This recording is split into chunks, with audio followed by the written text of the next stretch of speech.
and a desire to build peace instead of divisiveness. So thank you for your encouragement. Okay. Wait, one more minute. Do you have your question? You can always send them to me later. I have a lot of my information about short-term rentals and transportation is available on my website, which is Kim Roney for Asheville. I want to grab one of those. Oh yeah, I these like are seed packets. Oh, cool. It's salad green seeds. Nice. That's great. Like an ideal public transportation city because of the mountains. There's so few arteries coming in and out that you can actually get, serve more people than many other places, where it's very hard to retrofit it. Right. It's really important that we're going to have to work with the county too. I've called our county commissioners that if we can make Asheville regional transit work instead of them trying to start from scratch and fumble the way that we have, to really benefit the people. That's and get very workers wise. in. Right? Because we live in that part of Buncombe County that's also the city of Asheville, right? I mean, we're And the they heart should of the city. cooperate. We're the first impression to our guests. I want to make this work well. Thank you to everyone for showing up tonight. Thank you for being here. I really appreciate it. Thank you so much. Thank you. Thanks, Kim. Oh yeah, for sure. There you go. There's a lot more information on my website, which is on the back of the seat. I want to compliment your signs too. I live in Malvern Hills. Oh great. And They're all over your all over neighborhood. the place. Yeah, it's great. It's great. They're reusable. Yeah, I Hopefully love we'll that. see them again. It's great. That's right. Yeah. Well, they're still up, right? So that's good. Right. Congratulations. Thank you so much.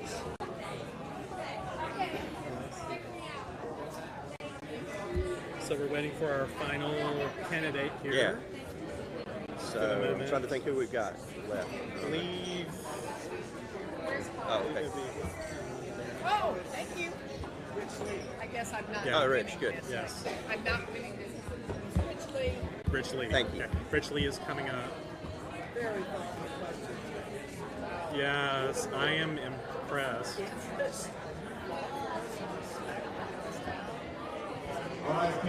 Asheville has always been a place where I think everybody's welcoming of everybody, and I think we can have different opinions but still love each other.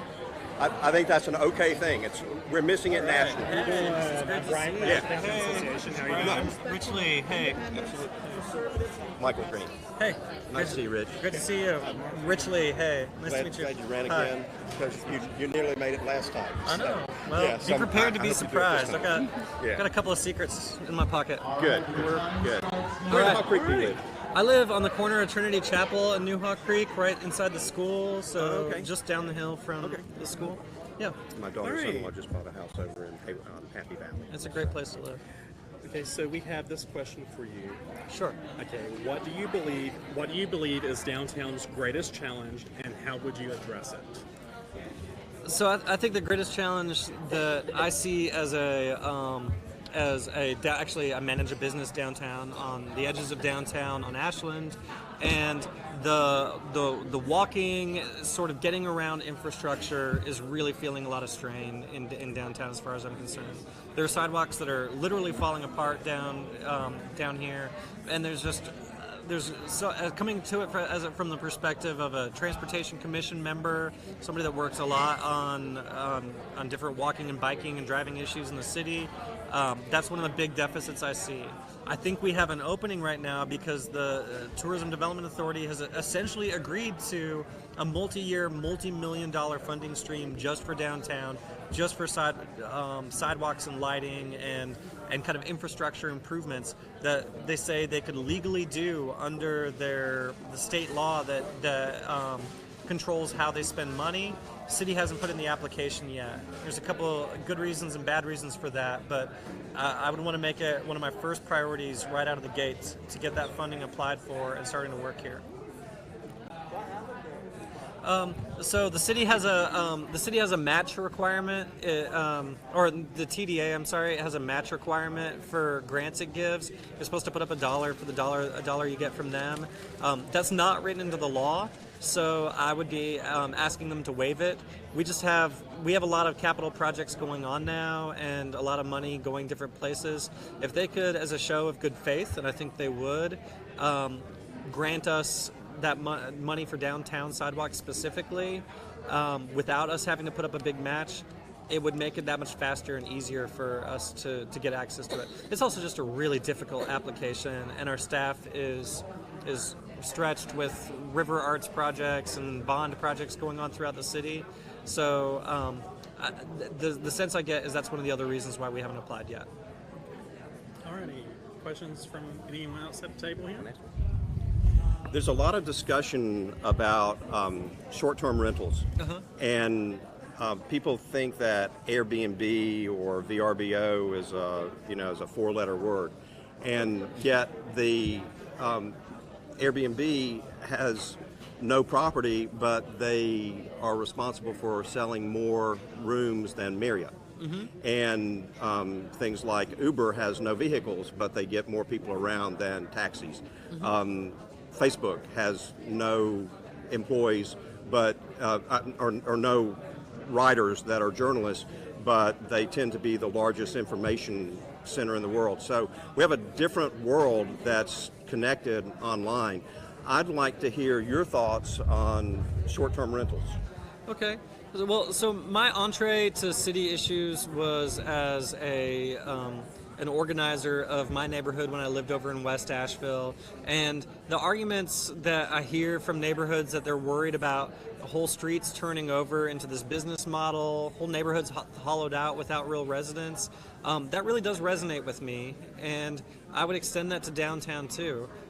I think of downtown first and foremost as a neighborhood in its own right, with its own kind of native population in it, and I wouldn't want to see downtown any more than any other neighborhood turn completely over into a vacation community with no real residents.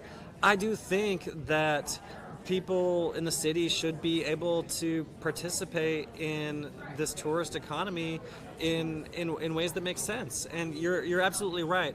All the growth in room stays over the last year, from last year to this year, was not in hotels. It was in Airbnbs and vacation rentals, and it's a huge number. Hotels were basically flat over the last year, and this huge market is coming online that prefers to stay in a residence. So there's going to be this balance. If you look at the neighborhoods, they have there's a system of rules in place where if it's your own residence that you own and you're at home at the time, then you're allowed to do it. But if you don't live there, or if it's a detached unit, then you're not able to. I think that needs to be tweaked to strike a better balance. But what I'm looking for is something that compromises between our rights to do what we want with our property and participate in the tourism economy and answer the needs of these customers, and then the concerns about noise and neighborhood nuisances and residences being taken out of the market. Downtown, I'll say this, and this may not be the venue for it, I'm really concerned about these STR condo projects going in. Here in the River Arts District, where there's no regulation on it at all, but over here on South Lex, they're going to take down the barbershop, is it the barbershop? And put up like a 5-story building. It's like 40 or 50 units of condos that are not intended for long-term residents at all. They're only intended to rent out short-term. And that to me seems like a kind of Frankenstein's monster just waiting to sort of roll through the city. There's lots of people downtown in the River Arts District that do it legally because it's always been legal. And I don't want to see them punished for their business model, but I do not want to see this thing wake up and suddenly, become the 1,000-armed squid that takes over the whole city. Well, I guess as my follow-up to that would be, as you're concerned about what happens downtown with folks like that, do you not like the hotels being here, and do you disagree that people have a right to sell their property and build something on it to be able to accomplish the short-term rental, like the condos that you were talking about or whatnot? So I don't dislike the hotels. People are entitled to their business model, and for a long time it's been the only thing that people would build down here. The city had, I want to say maybe a year ago, they had this economic expert come in and give a presentation to City Council. I don't know if any of you saw it, but he said you're probably safe saying that on the net, the tourism industry in Asheville requires more resources because of the traffic and the wear on infrastructure and the landfill waste, extra calls to police and EMS, and what else are we? Low wages and kind of distorting the property market around here. That'll probably cost us slightly more on net than it pays back to us in property taxes and wages and employment and things like that.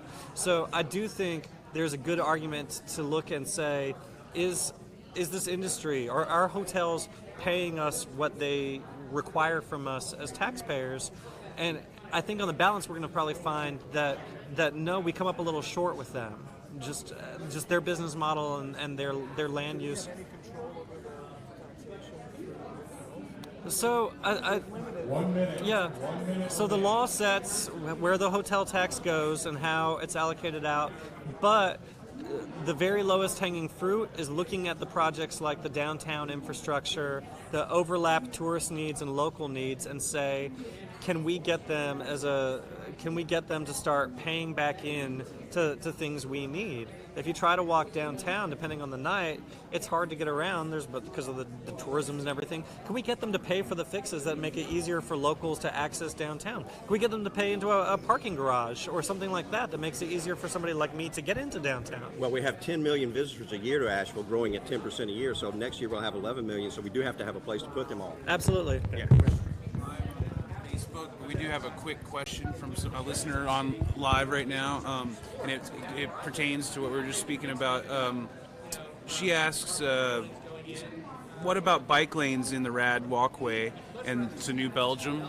And do you have any plans on how to fund that? Last table, so I'm going to finish answering that if that's okay. Yeah, that'd be good. So Just wait till they Don't do it.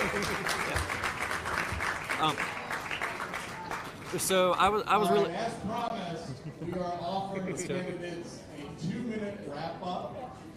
So I was really involved in what's called the Rad Tip project, the River Road Transportation Improvement Project, and unfortunately, because of the bidding overruns, a lot of the parts I worked on that were the greenways from New Belgium to the dog park, and some of those other parts were cut out. We need to get them back funded or on the track to be built. And one of the things I'm really excited about is volunteer groups like Green Opportunities, Carolina Mountain Club have stepped and offered to build big parts of those if the city can give them permission. There's legal loopholes or liabilities that are keeping us from just immediately being able to say, go out there and do it. But if we can get those legal hurdles cleared, we could actually have groups out there working on it.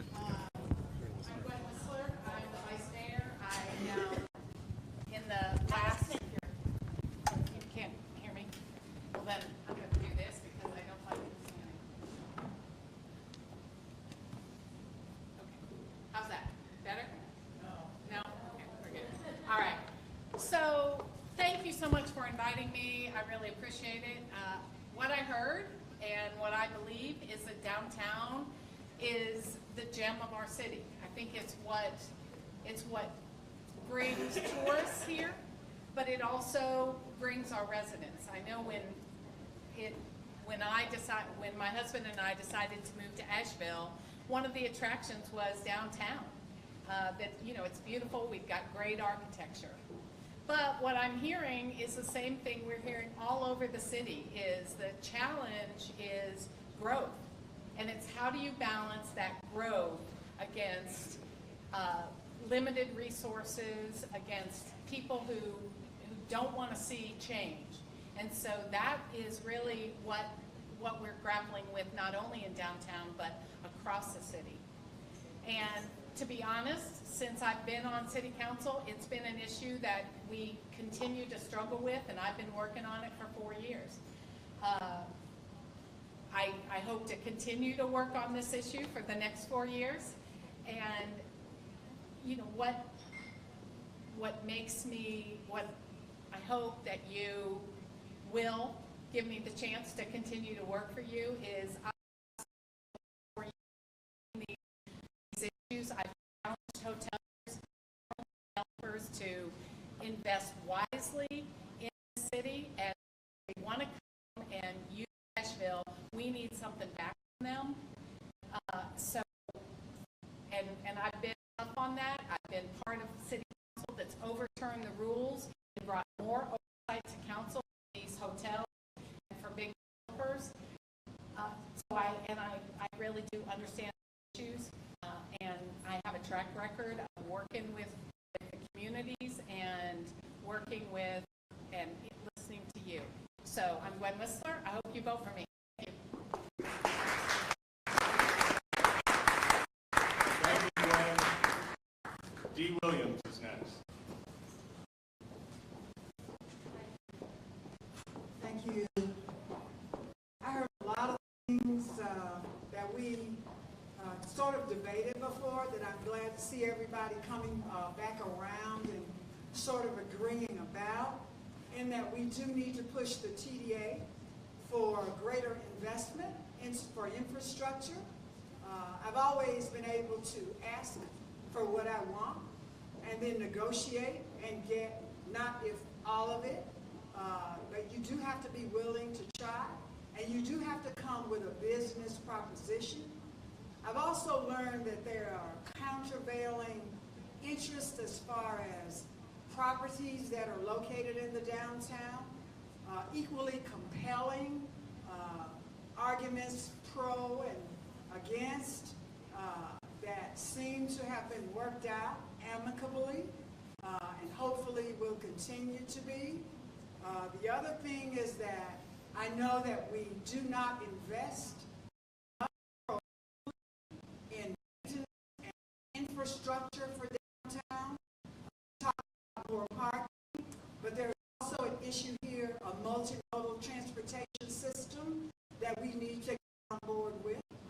We operate in too many silos. We talk about a transit system. We don't talk about land use planning, and we don't talk about the utilization of a trolley system that will take more cars off the street downtown. So the city needs forward-thinking people, and I am one of them, not only as a thought leader, but also who is involved in work.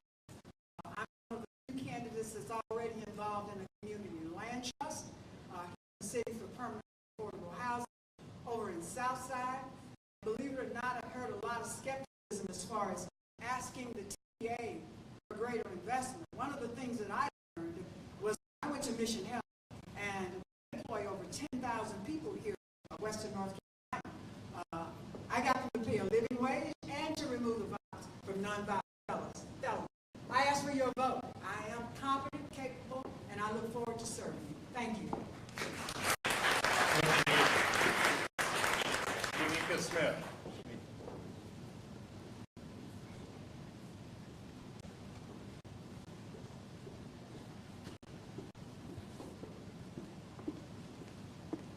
Thank you all for having me, and thank you so much for this format. It felt so much easier with the format and really laid back, and you had the ability to connect with people. I would like to say that I'm so very proud to be here before you all today, the beautiful Asheville community, and I would like to reference Martin Luther King right now. In his fourth and final book before his assassination, he asked a very important question. And the question he titled this book, and the title of the book was, "Where do we go from here? Chaos or community?" And I think we need to lean more towards community. Not only is the downtown area our central business district, but it's a community for a lot of people who are in this room. And it should be celebrated.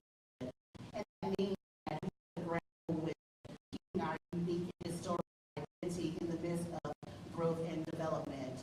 This means that we need to pay close attention to our infrastructure here in Asheville. A lot of people come from the county and from Asheville to work, and we have a growing workforce. Therefore, we have to make certain accommodations with our parking issue. Our infrastructure is an issue, and the growing amount of short-term rentals, that is also an issue in our community. We really want to look at Asheville as people and put our people first. Profits, we know that is a great benefit of the Asheville community because we are the economic leader in Western Carolina. We want to keep this a place where people want to live. So keep Asheville livable, a place where people want to reside and not only visit. Again, my name is Shanika Smith, and I'm so glad to be with you all. Please make sure that you vote like to see all others if you can vote on to be your council official.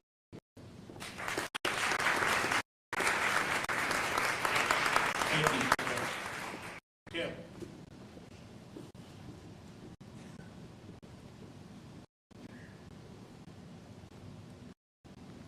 Thank you so much to the Asheville Downtown Association and the people in this room that help to keep our downtown thriving and working. Downtown is the heart of the city. It's the economic hub. It has health and human services that benefit the people of Western North Carolina, and that puts a lot of tax in on us. It's also our first impression to our visitors, and we can do it really well. Obviously, we do it really well because we have a lot of visitors. But what I heard tonight was that the rising cost of doing business, especially as an independent, locally owned business, is becoming challenging. And I'm really thankful for the difficult questions I heard tonight around policing and around short-term rentals and around bond spending. Downtown businesses have unique needs, but we have common values. As I've spoken with all of you tonight, I really think we can run a better, more efficient transit system. I think it's something we would be really proud to do, and other cities would follow suit. It is at the center of equity and affordability and environmental concerns. And I want to thank you for your time. Please consider me for your vote. My name is Kim Roney, and you can get more information on my website at kimroneyforasheville.com. Thanks. Thank you, Kim. Martin.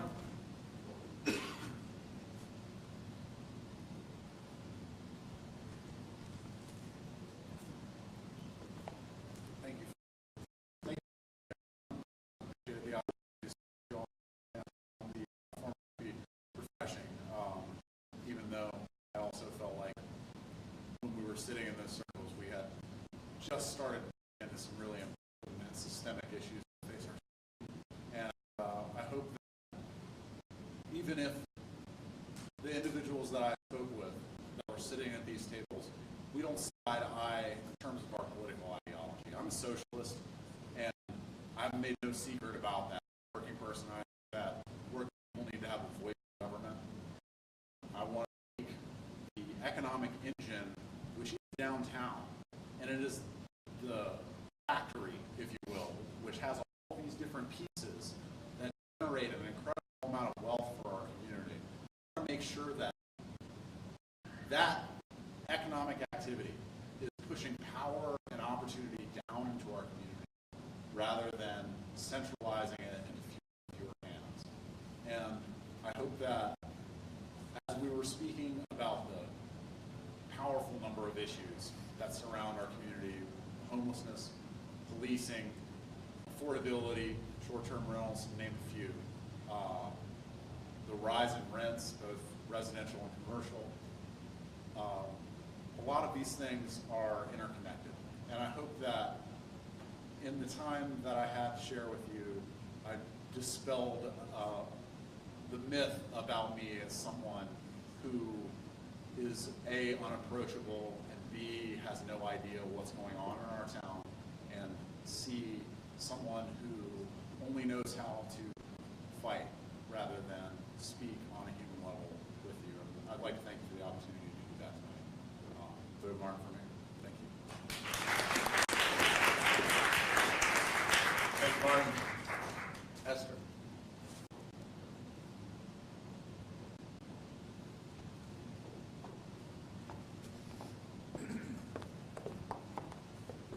I want to thank all of you for coming out tonight and for having a good conversation at each table. This was a really nice format. We had to kind of run the gauntlet last night in Kenilworth. It was a 2-hour grilling, I feel like, with 30-second increments. So this was a much nicer format to get to know folks and have a little bit lengthier conversation. So one year when I was getting ready to prepare for the State of the City address, one of the lawyers at my firm, Larry McDevitt, who was the mayor 30 years ago. He became the mayor when he was 42. I became the mayor when I was 42. So he said to me, well, I want to give you a copy of my State of the City address that I delivered when I was the mayor. I still have it. It's typed out on this paper, many papers. And he gave it to me, and I read the whole thing in preparation. And I went back and found a picture of downtown from 30 years ago when he delivered the State of the City. And it was so fascinating what he talked about in that State of the City. It was all about trying to revitalize the downtown. There were boarded up windows downtown. There were whole buildings not being used. I see Miss Anderson nodding her head because her sister helped make downtown what it is today. And it was phenomenal to me what the discussion has been, because fast forward to today, and what is the discussion we're having in this city? It's too much. It's too much good stuff. We can't take it anymore. So, you know, I want you to know that I recognize the challenges we're facing in downtown. All of the infrastructure, the 11 million tourists that come here every day, the 50,000 workers that come into the city every day to work, the regional hub that we are for all of Western North Carolina. And the city is very much focused on keeping our downtown vibrant and alive, and also for the people that live here so that they can continue to enjoy it. Thank you for hosting us tonight. This was a wonderful forum. I kind of wish everybody else would do it this way, but they probably won't. But please, I ask for your vote to serve this city again for another 4 years. Thank you very much. Thank you, Mayor. Rich Lee.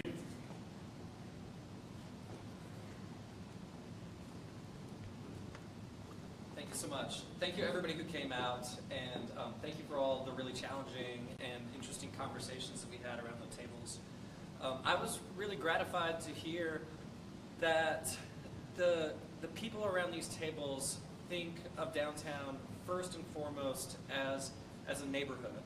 It's not a geisha district. It's not an ATM that cranks out money. The concerns that you guys asked about and talked about are the same things that we hear in neighborhoods all over the city, and only amplified times 10,000. But they come in. It puts your concerns in my wheelhouse, because I started my involvement in city issues as somebody organizing neighborhoods around infrastructure and walkability and traffic, and at the time prostitutes. I don't know where they went from West Asheville, but that's what we talked about for a long time there. And so what I want you to know, coming from a perspective of a person who spent years representing my neighborhood, that I hear your questions. And even though I probably spent 3 times as much talking because of the nature of this event as I spent listening, I heard what the things that you asked about. I heard divides over short-term rentals. I heard a great interest in finding funding streams that could keep infrastructure moving ahead of our growth in downtown. I heard about police concerns, homeless concerns, and I want us to continue those conversations. If you'll vote for me on November 7th, be your partner in the conversation. And I know you guys too, but thank you for your attention, all your interest in your neighborhood, and let's keep moving forward. Thanks, good. Thank you, Rich. BJ. Yes. Thank you all for the opportunity to be here. Thank you to the Downtown Association for putting this on. I work down in the Jackson building. I guess it's right over there. So this was the shortest distance I actually had to come to one of these forums, so I appreciate that as well. Esther made a very interesting point over here. I grew up here in Asheville. My dad was a plant manager of the Westinghouse plant, which is now Eaton down in South Asheville. And I've got really good memories of my mom taking my brother and I this little brown Chevette. You guys remember the Chevettes? They were like that big. And how hard it was to get up Biltmore Avenue. The only place we'd go downtown was to the Pack Library, because there really was nothing else for a couple of small kids to do. And that was right around the time when Belshare was starting, right around the time when Esther's colleague must have been mayor. It is incredible the transformation that has happened here in Asheville. I moved back down here about 3 years ago, and it's where I want to raise my kids. I want them to have similar memories that I did growing up here, because it really is a fantastic place to raise them. But we are having issues here in Asheville. They are very different than the issues that we had back in the 1980s. I do economic analysis for cities across the country. I work with cities that do very well and cities that do very poorly financially. The cities that do very well have a very strong downtown.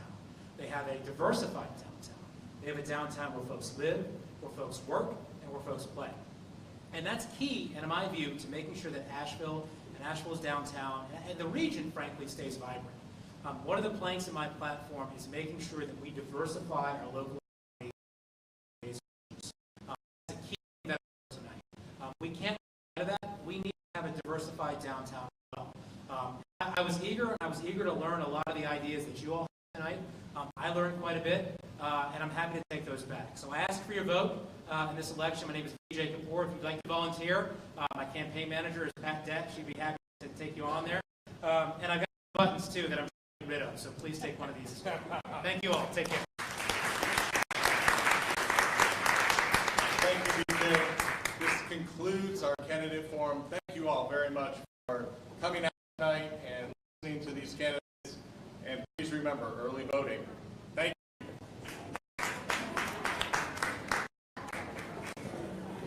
Great.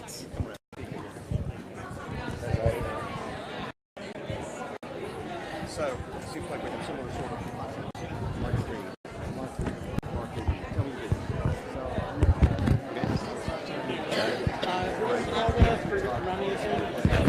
We've already